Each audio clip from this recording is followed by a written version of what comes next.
എല്ലാവർക്കും നമസ്കാരം. എല്ലാവർക്കും നകുലൻസ് കിച്ചണിലേക്ക് സ്വാഗതം. ഓണസദ്യയുടെ ഭാഗമായി ഇന്ന് ഞാൻ ഇവിടെ തയ്യാറാക്കുന്നത് പയർ തോരനാണ്. ഇത് വളരെ ചെറിയൊരു റെസിപ്പിയാണ്, പെട്ടെന്ന് തന്നെ നമുക്ക് തയ്യാറാക്കിയെടുക്കാം. ഇനി ആദ്യമായിട്ടാണ് ഈ വീഡിയോ കാണുന്നതെങ്കിൽ സബ്സ്ക്രൈബ് ചെയ്യാൻ മറക്കരുത്, ബെല്ലൈക്കൺ ക്ലിക്ക് ചെയ്യാനും മറക്കരുത്.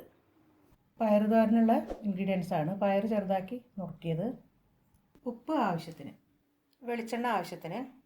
എത്രയാണോ നമ്മൾ പയറെടുക്കണമെന്ന് വെച്ചാൽ അതിനനുസരിച്ച് നാളികേരം എടുക്കണം. ഞാൻ ഇവിടെ കുറച്ച് എടുത്തിട്ടുള്ളൂ.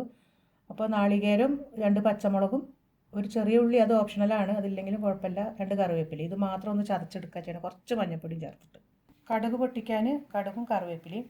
പയർ തോരൻ ഉണ്ടാക്കാൻ പോവുകയാണ്. അപ്പം കടുക് പൊട്ടിച്ചിട്ട്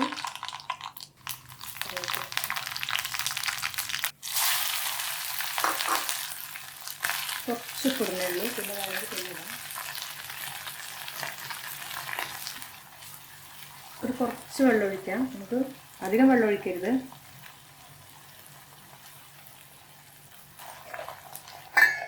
അടുത്ത് വെച്ച് വേവിക്കാം. പയർ പകുതി വേവായിട്ട് ഇനി നമുക്ക് ഈ അരപ്പ് ഒരുക്കി ചേർക്കാം. നേരത്തെ ചതച്ചത്. ഇത് പയറായതുകൊണ്ട് കേട്ടോ പകുതി വേവിനിട്ട് കൊടുക്കണത്. നമ്മൾ ക്യാബേജൊക്കെ ആണെങ്കിൽ ഒന്നിച്ച് തന്നെ പുരട്ടിയിട്ട് നമുക്ക് അങ്ങനെ തന്നെ അടുപ്പത്ത് വയ്ക്കാം. പയറൊന്ന് വെന്തോട്ടെ നിർത്തണം. ഇനി ഇത് ഒന്ന് അടച്ച് വെച്ചിട്ട് ആവി വയ്ക്കാം. റെഡി ആയിട്ടുണ്ട്. കുറച്ച് കറിവേപ്പിലയും ഇട്ട് ഇത് വാങ്ങി വയ്ക്കാം. പയർ തോരൻ റെഡി ആയിട്ടുണ്ട്. ഇതെല്ലാവരും ട്രൈ ചെയ്ത് നോക്കണം. വളരെ ഈസി ആയിട്ട് ഉണ്ടാക്കാൻ പറ്റുന്നതാണ്. ഈ വീഡിയോ നിങ്ങൾക്ക് ഇഷ്ടമായെങ്കിൽ ലൈക്ക് ചെയ്യാനും ഷെയർ ചെയ്യാനും കമൻറ്റ് ചെയ്യാനും ഒന്നും മറക്കരുത്.